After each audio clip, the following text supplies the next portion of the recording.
Good evening. I was just thinking to myself about how we grow up, and as long as we have something to believe in, you know, things can be magical and joyful.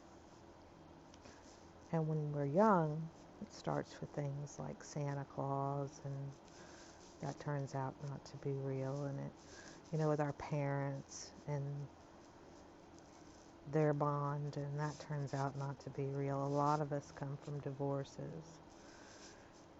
And then, you know, things might not be so great at home, but when I'm 18, all's going to be better. And then that turns out not to be so real. And, when I grow up, things are going to make more sense. Other people will have grown up. Huh, that turns out not to be so true.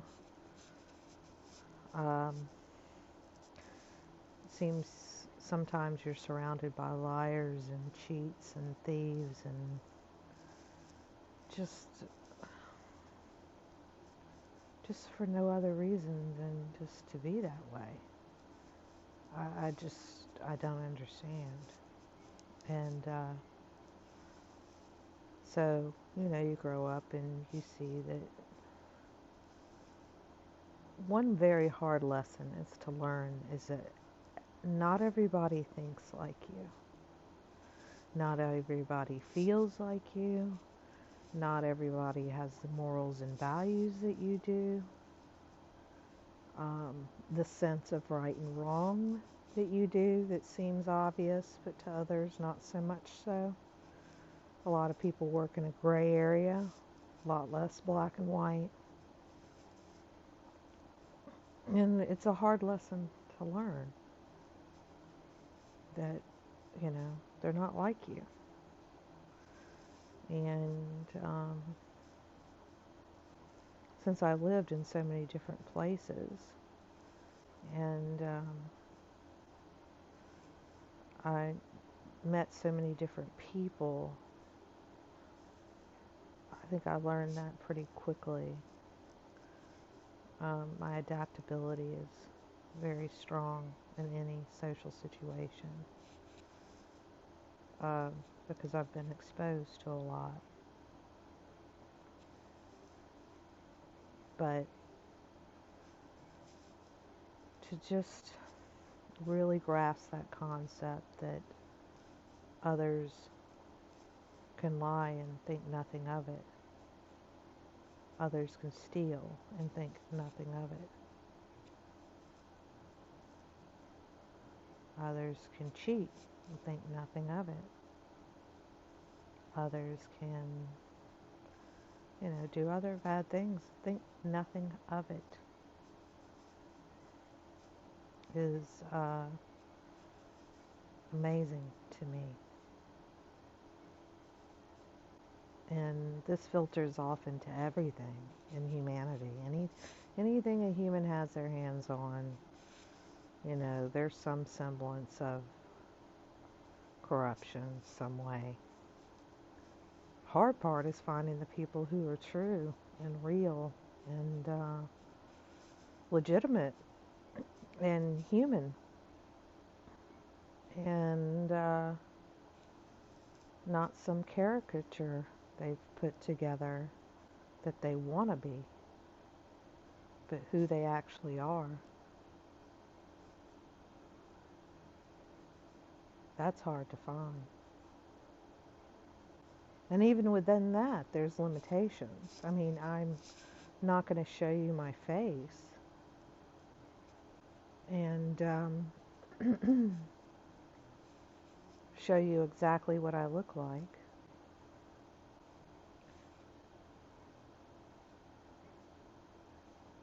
But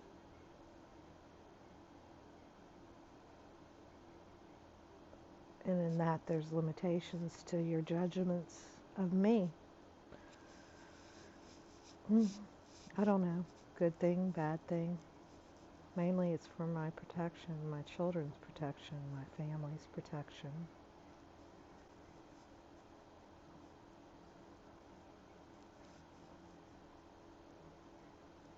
anonymity of some sorts. I am from the South. I mean, that's a given. You can hear it. But I've lived in other places.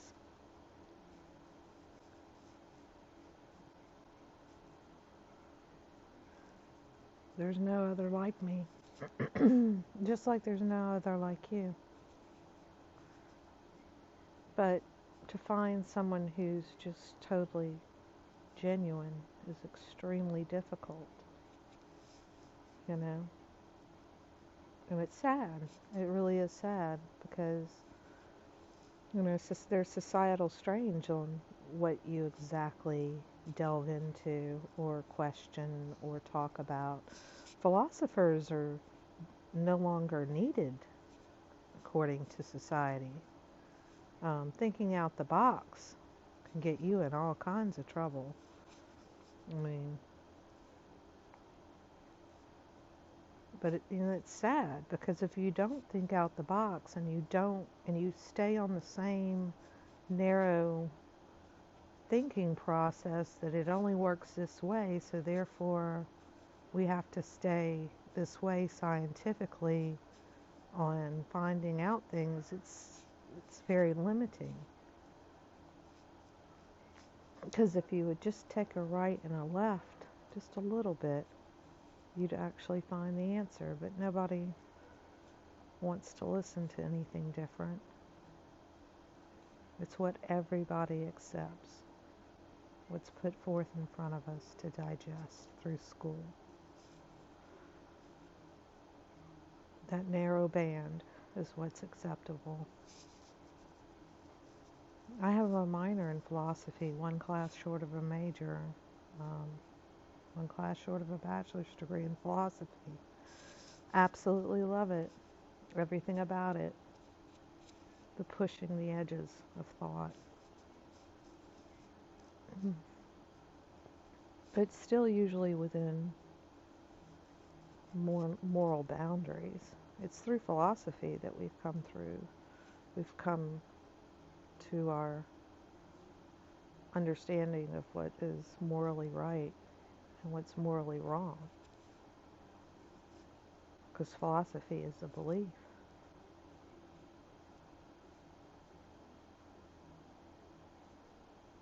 And enough had the same belief.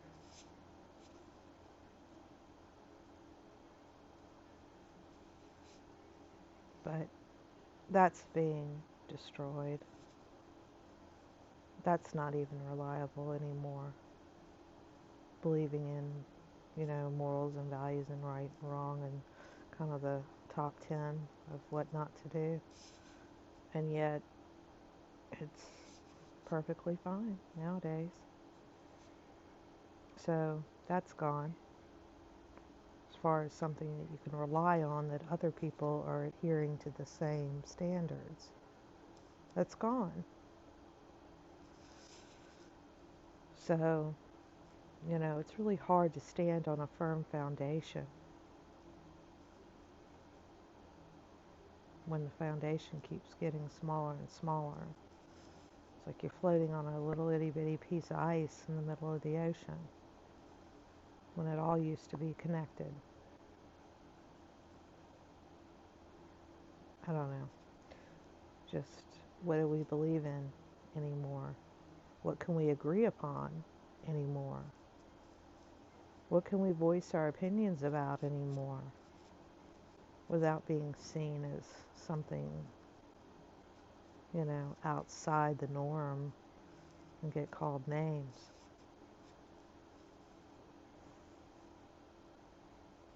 We're losing our foundation.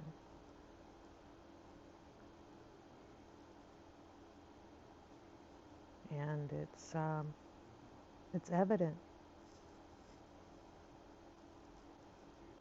The economy's supposed to be so great, so many jobs out there and everything. Well, there are other things than just the economy that people need to rely on to feel secure.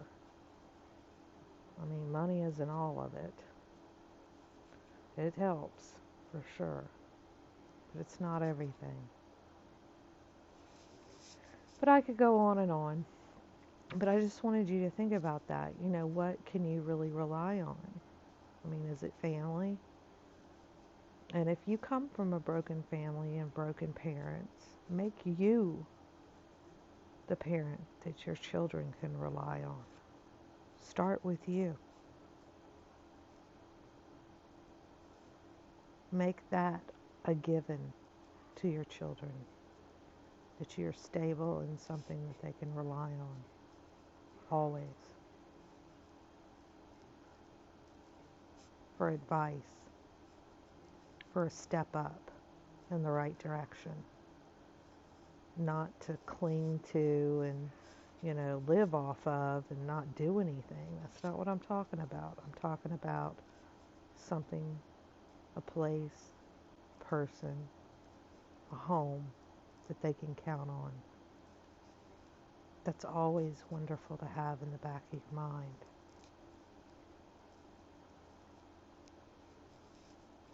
It gives you strength. So be that something that someone else can rely on.